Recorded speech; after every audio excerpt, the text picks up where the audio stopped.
명절 잘 보내셨죠? 네. 여러분 얼굴 보니까 아주 얼굴이 훤하게 빛이 납니다. 많이 쉬고 또 맛있는 음식 먹고 무엇보다도 사랑하는 사람들 만난 것이 우리에게 얼마나 삶의 힘이 되고 또 삶의 의욕을 만들어주는지 알지 못합니다. 감사합니다. 우리가 신앙생활하면서 지금 내가 믿고 있는 이 신앙, 지금 내가 갖고 있는 신앙이 구원받기에 충분한가 라는 생각을 해볼 때가 있습니다. 내가 온전히 예수 그리스도를 믿음으로 말미암아 구원에 이른다고 했는데 정말 이것으로 완전히 우리가 구원에 이를 수 있을까? 뭔가 좀 더 필요한 것이 있지 않을까 하는 생각을 할 때가 있습니다. 그런데 이런 내 신앙에 뭔가 좀 부족한 것이 있다고 생각하는 그 틈을 타서 우리가 잘못된 가르침이나 또는 이단에 넘어가기가 쉽지요. 예를 들어 이런 겁니다. 우리가 믿음으로 구원을 얻었는데 정말 내가 구원받은 것이 확실한가? 즉 지금 오늘 죽으면 내가 천국 갈 수 있을까? 라는 그런 질문을 받거나 생각을 하게 되면 이 구원에 대해서 좀 더 구체적이고 세밀한 질문을 받으면 우리가 흔들리거나 넘어질 수가 있습니다. 종말도 마찬가지죠. 어떤 종말에 대한 가르침이나 요한계시록에 대해서 잘 모르기 때문에 누군가가 이런 질문을 해오고 그런 도전을 하게 되면 요한계시록 종말을 모르는데 어떻게 천국에 갈 수 있느냐 그런 이야기를 듣게 되면 나도 그런 생각에 그럼 잠시 빠지게도 됩니다. 그러나 우리가 말씀을 읽고 말씀을 듣는 것은 우리의 신앙을 확인하는 그런 일이 매우 중요한 것을 깨닫습니다. 우리가 예수 그리스도를 믿음으로 말미암아 은혜로 구원을 받았기 때문에 이것을 우리가 날마다 그 구원을 확인하고 찬양하고 감사하고 그 날마다 구원을 나의 삶 속에 내가 체험하며 사는 것이 정말 중요하죠. 자, 오늘 안디옥 교회에 이런 위기가 찾아왔습니다. 안디옥 교회는 어떤 교회인가요? 이방에 세워진 최초의 교회입니다. 그 교회는 바울과 바나바가 예수 그리스도의 복음으로 세운 교회예요. 그 복음의 중심은 바로 십자가 복음입니다. 오직 예수 그리스도의 십자가의 은혜를 믿음으로 인하여 우리가 죄 사함 받고 구원에 이르렀다는 이 복음으로 세워진 교회인데 어느 날 예루살렘에 있는 유대 땅에서 몇 사람이 안디옥 교회를 찾아옵니다. 그리고 지금까지 알고 있었던 이 복음과 다른 가르침을 그들에게 전하고 있었습니다. 무슨 가르침이었나요? 오늘 읽지 않았습니다만 15장 1절에 보게 되면 여러분 이렇게 말씀합니다. 어떤 사람들이 유대로부터 내려와서 형제들을 가르치는데 너희가 모세의 법대로 할례를 받지 않으면 능히 무엇을? 구원을 받지 못할 것이다 이렇게 말합니다. 즉 율법을 따르지 않으면 구원받지 못한다 이렇게 말합니다. 여러분 다른 문제는 괜찮습니다. 너희가 축복 못 받아, 너희가 은혜 못 받아 이러면 괜찮은데 정말 양보할 수 없고 가장 중요한 문제인 구원에 대한 이야기를 합니다. 너희가 모세 율법을 따라서 할례를 받지 않으면 구원받지 못한다는 이런 도전을 안디옥 교회 성도들에게 하게 됐죠. 심각합니다. 구원을 못 받는다니요. 그런데 여러분 안디옥 교회 성도들 입장에서 가만히 보면 바울과 바나바가 있는데 예루살렘에서 온 사람들입니다. 더 권위가 있어 보이죠. 원래의 모체가 되는 예루살렘 교회에서 오신 분들이 하는 말이 율법을 지켜야 된다니 더 권위가 있어 보이는 사람들이 하는 말에 귀를 기울이게 됩니다. 우리 성도들은 안 그러지만 저 멀리 있는 다른 교회 성도들은 담임 목사님보다 다른 교회 목사님이 와서 얘기하면 그게 더 좋게 드리는 그런 성도들도 있어요. 여러분들은 안 그렇죠? 그렇죠? 예, 감사합니다. 다행이죠. 그래서 사람들이 목사 외에 많이 배운 것, 그런 박사 무슨 배운 것을 얘기하고 기도를 많이 하는 분이라 말하고 좀 뭐 규모가 큰 교회 그런 목회자가 하는 말에 대해서 더 신뢰를 하려는 그런 유혹을 받을 때가 있습니다. 그것들이 중요한 것은 아니죠. 또한 사람들 마음속에 또 한 가지 갖고 있는 위험이 뭐냐면, 내가 그래도 믿음으로 구원받았는데 조금은 뭔가 내가 좀 해야 된다, 뭔가 행위가 필요하지 않겠나 하는 그런 생각을 마음 한구석에 늘 갖고 있습니다.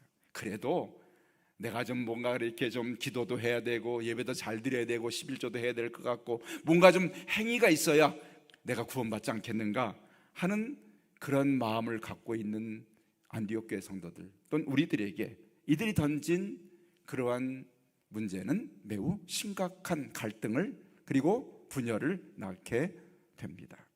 그래서 오늘 2절에 보면 바울과 및 바나바와 유대에서 온 사람들 사이에 적지 아니하는 다툼과 변론이 일어났다. 이렇게 교회가 이제 위기에 봉착합니다.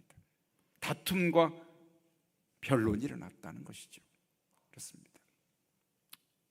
교회는 언제나 하나 되어야 되는데 하나 될 수 있는 그런 교회의 안디옥 교회의 위기가 찾아왔어요. 교리적인 문제를 가지고 와 사람들이 문제를 일으키게 되는데 다툼과 변론이 일어났다. 그런 말씀입니다. 자, 여러분, 이들이 예수를 믿는 것을 반대하는 것도 아닙니다. 예수 믿는 것 찬성합니다. 그런데 거기에 더하여서 율법도 지켜야 된다, 이렇게 말합니다. 그 말을 들을 때 사람들 마음속에 이것에 대해서 동의하고 싶은 그런 유혹을 받게 됩니다. 그렇죠? 바울과 바나바에게 전혀 듣지 못했던 새로운 이야기를 듣게 된 것이에요. 여러분, 우리가 신앙생활하면서 정말 주의할 것이 뭐냐면 누군가가 지금까지 듣지 못했던 새로운 이야기를 하는 것에 대해서 우리가 주의해야 됩니다. 성경은, 우리 신앙은 새로운 걸 발견하는 것이 아니에요. 지금까지 너무나 많은 것들을 다 이미 우리가 구원받기에 충분한 진리를 성경이 말씀하고 우리가 이미 다 알고 있습니다. 신앙에 정말 중요한 것은 새로운 이야기를 듣는 것이 아니라 내 신앙이 날마다 그 믿음 안에서 확신 가운데 굳게 서는 것이 중요한 줄로 믿습니다. 아멘. 중요해요. 그런데 오늘 예루살렘 유대에서 온 사람들이 듣지 못한 새로운 이야기를 하니까 오늘 그들의 말이 맞는지, 지금까지 들었던 바울과 바나바의 말이 맞는지, 그런 갈등과 다툼과 분열이 안디옥 교회에 찾아오게 됩니다. 이 문제를 해결하기 위해서 안디옥 교회에서는 바울과 바나바와 몇 사람을 대표로 해서 예루살렘 교회로 그들을 파송하게 되지요. 가서 알아가고 상의해갖고 와라. 그래서 4절에 보니까 예루살렘에 이르러 교회와 사도와 장로들에게 영접을 받습니다. 그리고 지금까지 자신들이 행했던 이방에 가서 복음을 전했던 이야기들을 거기에 사람들에게 간증을 하게 됩니다. 그런데요, 그런 하나님께서 행하신 일, 바울과 바나바가 했던 그 간증의 가장 중요한 핵심은 이것입니다. 우리가 행한 일은 우리의 업적이 아니라 하나님께서 하신 일입니다. 그들이 언제나 간증하고 선교를 보고할 때 핵심은 우리가 한 모든 일은 하나님이 하신 것이라는 그 일을 그들은 언제나 전했던 것입니다. 그런데요, 이야기를 듣고도 5절에 보십시오. 거기 유대 땅에 있는 예루살렘 교회의 성도들이 대부분 어떤 사람들입니까? 율법을 따랐던 유대인들 출신 아닙니까? 어린 시절부터 모세오경을 배우고 선지자의 글들을 읽었던 사람들이 모인 그런 교회잖아요. 그래서 5절에 보니까 바리새파 중에 어떤 믿는 사람들이 일어나 말하되 이방에게 할례를 행하고 모세 율법을 지키라 명하는 것이 마땅하다, 이렇게 말합니다. 당연히 율법 지켜야지, 당연히 할례 받아야지, 무슨 소리냐 하면서 예루살렘 교회에 모인 무리 가운데 바울과 바나바의 그런 은혜로 구원받은 이야기와 율법을 지킨다는 이야기가 다시 대립이 됩니다. 자, 6절을 보시죠. 사도와 장로들이 이 일을 의논하러 모여서 7절에 많은 변론이 있었다, 이렇게 말합니다. 많은 변론이 있었다라는 얘기입니다. 얼마나 진지하고 열띤 그런 분위기 가운데서 많은 변론이라는 얘기는 시간적으로 길게 오랫동안 다툼이 있었다는 그런 이야기입니다. 쉽게 해결될 수 없는 그런 문제예요. 그렇죠? 여러분, 자기가 어린 시절부터 몸에 익숙했던 율법입니다. 그리고 그렇게 지켜왔던 삶을 살았던 사람들인데 어느 날 갑자기 짐승같이 여겼던 이방인들이 똑같이 자신과 함께 하나님 나라 백성이 되고 구원을 받는다니, 그것도 아무것도 행하지 아니하고 믿음으로 구원받는 것에 대해서 그것을 용납하기가 너무나 힘들었던 것이죠. 너무나 두 간격이 벌어져 있고 너무나 멀리 있는 그러한 다툼의 근원이 있었던 것을 우리는 알게 됩니다. 자, 이 문제를 어떻게 교회가 해결하는지를 말씀이 우리에게 보이고 있습니다. 자, 이런 다툼이 계속 오랫동안 되자 그 가운데 베드로가 일어나서 7절에 이렇게 말합니다. 베드로가 일어나 말하되, 형제들아, 너희가 알거니와 하나님이 이방인들로 내 입에서 복음의 말씀을 들어 믿게 하시려고 오래전부터 너희 가운데서 나를 택하여서 8절 또 마음을 하신 하나님이 우리에게와 같이 그들에게도 무엇을? 성령을 주어 증언하셨다 말합니다. 성령님께서 이방인을 구원하시기 위해서 일하셨지 않느냐 하면서 자신이 체험했던 고넬료 가정에서 있었던 성령 강림의 이야기를 베드로가 증언하고 있습니다. 어떤 일이 있었나요? 베드로가 성령의 인도하심을 따라서 이방인 고넬료의 집에 가서 그곳에 가서 복음을 전할 때 위로부터 성령이 그들에 임하여서 그들이 다 방언을 말하면서 구원받는 그 놀라운 장면을 목격하지 않았습니까? 성령님의 인도하심을 베드로는 경험했습니다.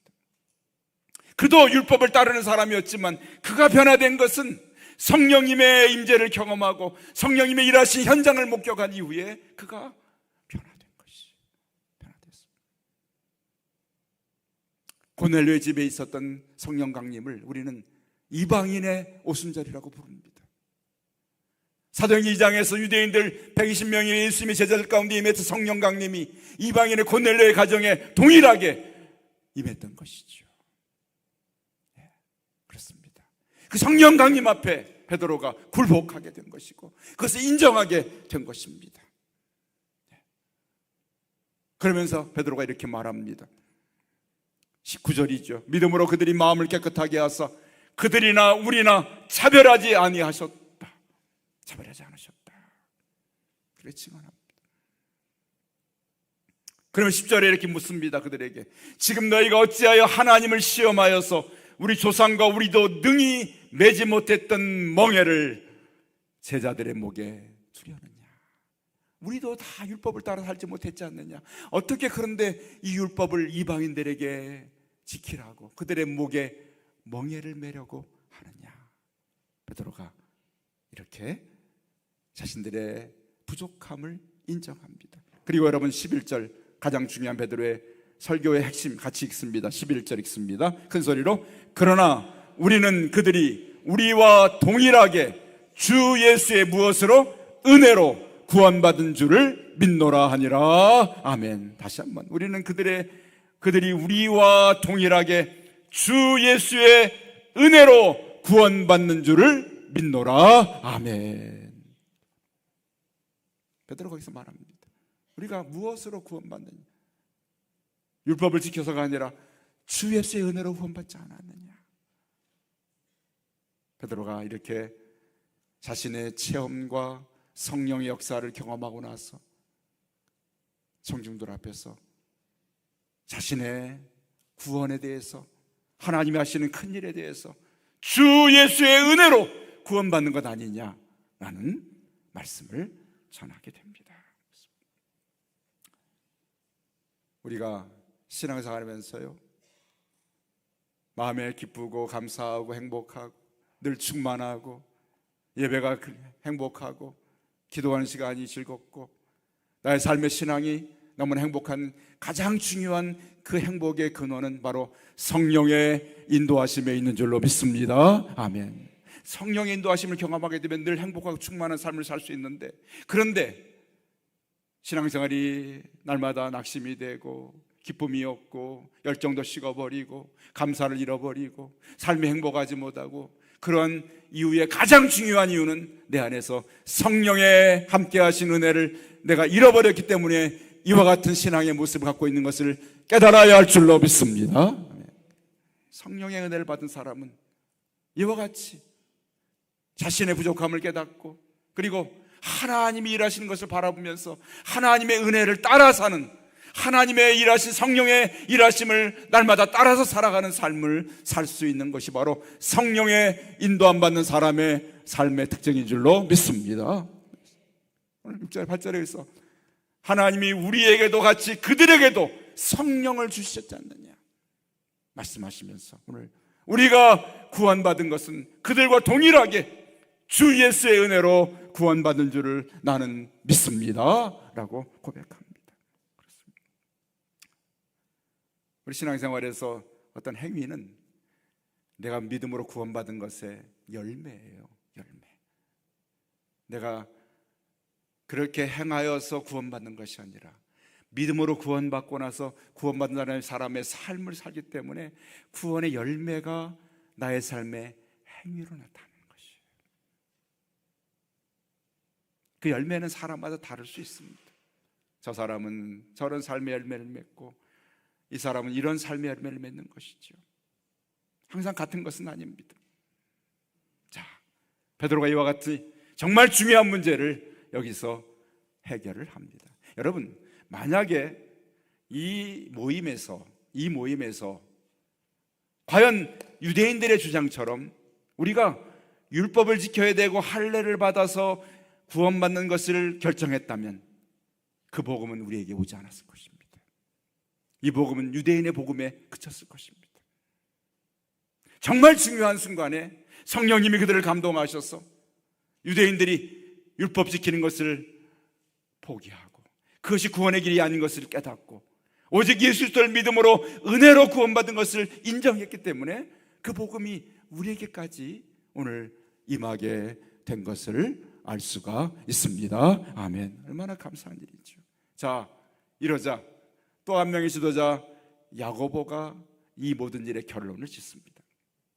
야고보는 예수님의 아우 야고보를 말합니다. 여러분 12절 말씀 보십시오. 베드로의 그런 말씀을 듣고 나서 온 무리가 가만히 있게 됐다. 7절 말씀 보면 많은 변론이 있었다 했는데 오늘 12절 말씀에는 온 무리가 가만히 있게 됐다. 그들이 입을 다물게 됩니다. 베드로의 간증과 성령의 일하심 앞에서 그들이 굴복하게 된 것이죠. 그리고 나서 야고보가 이렇게 바나바와 바울이 했던 간증들을 듣고 나서, 그렇죠? 12절 끝에 보니까 바나바와 바울이 말미암아 이방인 중에 행하신 표적과 기사에 대해서 말하는 것을 듣더니 말을 마침에 13절에 야고보가 이렇게 대답합니다. 형제들아 내 말을 들으라 하면서 야고보가 이 모든 일의 결론을 맺을 때 바로 하나님 말씀으로 이 일을 결론 맺는 것을 보게 됩니다. 하나님 말씀으로 결론을 맺습니다. 자, 14절이죠. 하나님이 처음으로 이방인 중에서 자기 이름을 위할 백성을 취하시려고 그들을 돌보신 것을 시몬이 말했다. 시몬은 바로 베드로의 시몬 베드로를 말합니다. 유대식으로 부른 것이죠. 시몬. 오늘 시몬 베드로가 오늘 하나님이 일하신 이방인의 구원을 얘기했지 않느냐. 자, 우리는 이제 15절 선지자들의 말씀이 이와 같이 일치하도다. 말씀이 그대로 증언하고 있다 하면서 구약성경 선지자 아모스의 9장 11절 12절 말씀을 가져옵니다. 여러분 16절 17절이 바로 아모스 9장 12절 11절 12절 말씀이지요. 아모스는 뭐라고 예언을 했습니까? 이렇게 예언했습니다. 이후에 내가 돌아와 다윗의 무너진 장막을 다시 지으며 또 거물어진 것을 다시 지어 일으키리니 그때 무너진 장막을 다시 일으킨다. 여기 무너진 장막은 북쪽 이스라엘이 아수리에 멸망합니다. 남쪽 유대가 바벨론에 명하면서 성전이 다 무너져 버렸습니다. 그런데 하나님께서 17절에 이렇게 말씀하십니다. 같이 여러분 읽어볼까요? 17절 말씀 읽습니다. 이는 그 남은 사람들과 내 이름으로 일컬음을 받는 모든 이방인들과 주를 찾게 하려 함이라 하셨으니. 아멘. 그날에 다시 성전이 세워질 때는 남은 유대인들과 이방인들이 함께 주님을 찾게 될 것이다 라고 예언했는데, 그 말씀이 지금 우리에게 이루어지고 있도다. 아멘. 그렇습니다. 야고보가 하나님 말씀이 이루어지고 있는 거야, 이것이 지금 하나님 말씀대로 되어지는 거라면서 이 모든 일의 결론을 말씀으로 마무리합니다. 그렇습니다. 우리 가정의 신앙생활하고 교회에서 뭔가를 결정할 때 항상 우리의 마지막 결론은 하나님 말씀으로 마무리해야 할 줄로 믿습니다. 이것이 하나님 말씀에 합당한 것인지, 우리의 결정과 우리의 생각과 우리 하는 일들이 하나님 말씀에 비추어서 하나님이 원하시고 하나님 뜻대로 되어진 일인가를 확인하는 것이 중요해요. 하나님 말씀 안에서 결론을 내리는 것이죠. 오늘 야고보가 이 모든 일의 결론을 내릴 때 하나님 말씀이 이렇게 말씀하시지 않았느냐, 그러니 이 말씀 앞에 굴복어 갑시다. 이 말씀 앞에 순종합시다. 이 말씀 앞에 우리가 엎드립시다. 말씀대로 행하자고 고백합니다. 그렇습니다. 이와 같은 베드로 사도와 성령의 인도하심과 야고보 사도의 말씀대로 되어진 이 놀라운, 정말 어려웠던 문제를 두 지도자의 성령의 인도하신 말씀을 통해서 해결하니, 이것이 복음 전파의 놀라운 새로운 시작이 된 것을 성경은 우리에게 말씀해 주고 있습니다. 할렐루야, 아멘. 그렇습니다. 자, 이렇게 회의가 끝이 나면서 야고보가 이렇게 결론을 짓습니다. 19절 말씀이죠. 그러므로 내 의견에는 이방인 중에서 하나님께로 돌아오는 자들을 더 이상 율법 때문에 괴롭히지 말라. 그리고 다만 20절 같이 읽습니다. 다만 우상의 더러운 것과 음행과 목매어 죽인 것과 피를 멀리하라고 편지하는 것이 옳으니.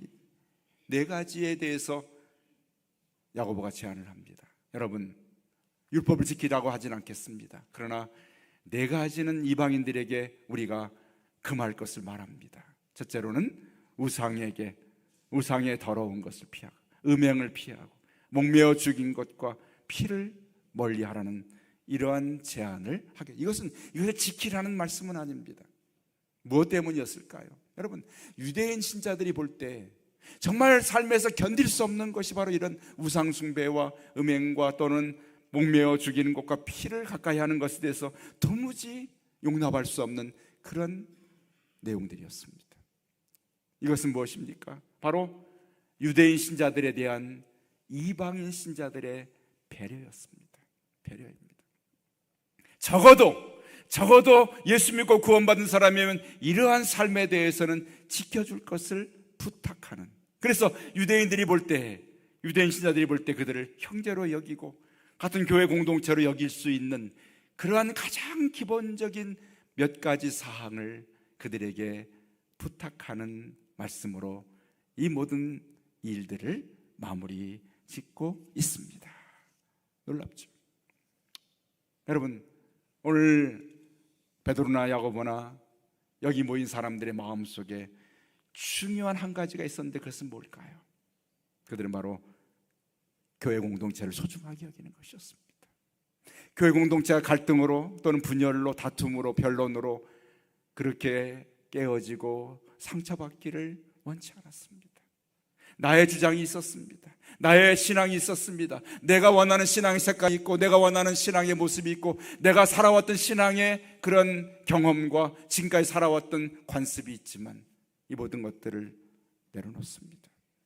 무엇 때문에요?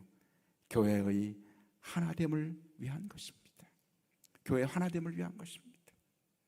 교회 하나됨은 바로 교회의 진정한 능력이죠. 가정도 마찬가지입니다.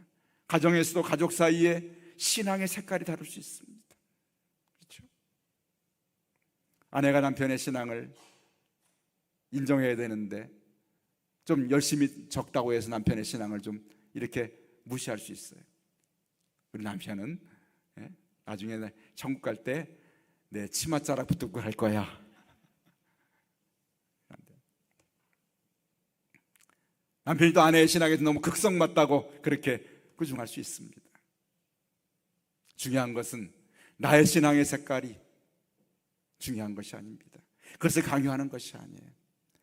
오늘 한국교회가 너무나 많이 아파하고 분열과 다툼으로 가득한 이유는 바로 우리가 신앙의 문제, 특별히 한국 사람 민족적인 특성이 그렇잖아요. 우리 민족은 자기가 어떤 고집을 가지고 세우면 절대로 죽으면 죽을지언정 양보하지 않는 그 특성을 가졌습니다.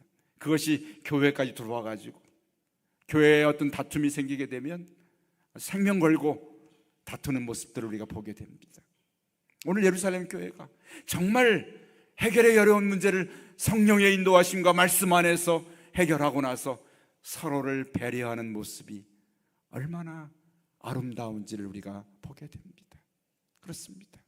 율법을 지켜왔던 신앙을 가졌던 유대인 그리스도인들이 짐승같이 여겼던 그러한 이방인들의 신앙을 인정하고 그들을 형제로 받아주고 그들을 그리스도의 천국의 백성으로 인정합니다. 이방인도 마찬가지죠. 그들을 위하여서 오늘 4가지 우상을 섬기는 것과 음행과 그리고 목매어 죽임과 피를 멀리하는 이 일을 인정함으로 유대인들의 신앙을, 유대인 출신 그리스도인의 신앙을 받아줍니다. 교회 하나 되기 위한 모습이죠.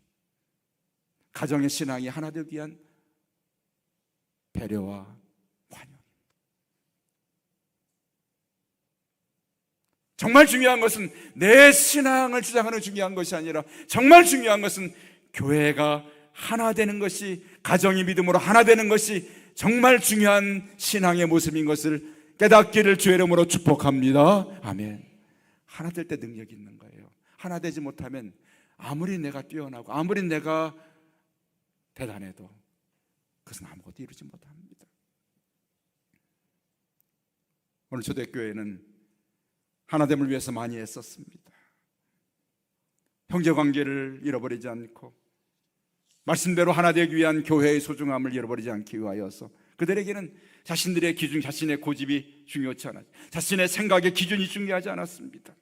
중요한 것은 다른 사람의 유익을 주고 그들과의 아름다운 관계를 잃어버리지 아니하고 서로가 하나 되기 위한 그런 일을 위해서 배려하는 모습을 통해 초대교회가 아름답게 하나 되는 오늘 이야기를 우리에게 전해주고 있습니다. 가장 무서운 것이 믿으려면 나처럼 믿으라는 것이 무섭습니다. 나처럼 믿으라는 것이 아니라 중요한 신앙은 삶의 중심을 하나님께 돌려드려야 할 줄로 믿습니다. 하나님, 나의 삶의 중심이 성령의 인도하심으로 나의 신앙의 중심이 거기에 있게 해 주옵소서. 말씀이 내 신앙의 중심이 되게 하여 주옵소서. 말씀의 가장 중요한 열매인 서로를 배려하고 사랑으로 배려하고 사랑으로 하나됨을 이루는 일을 위하여서 내가 이 사랑이 내 신앙 가운데 가장 살아있는 신앙의 모습이 되게 하여 주옵소서. 기도해야 할 줄로 믿습니다. 아멘. 이 아름다움 때문에 예루살렘 교회와 안디옥 교회가 하나가 됩니다. 이 아름다움 때문에 오늘 우리 금천교회 공동체가 하나 되어 나아가고 있는 줄로 믿습니다. 이 하나됨을 통해 우리 성도들의 가정이 믿음 안에서 하나 되어 있는 줄로 믿습니다. 오늘도 하나님, 하나 되기 위한 우리의 뜨거운 열정과 뜨거운 오늘 배려와 사랑이 성령 안에서, 말씀 안에서 이루어지게 하여 주옵소서.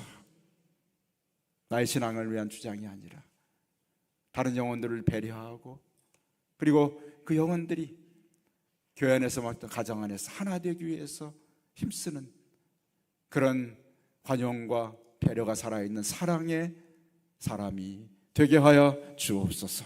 기도하며 나갈 때 어떤 어려운 문제도 이와 같은 원리를 통해서 해결하는 예루살렘 교회의 아름다움, 안디옥 교회의 아름다운 모습이 우리 금천교회의 모습이 되고 성도들의 가정의 신앙의 모습이 되시기를 주의 이름으로 간절히 축원합니다. 아멘.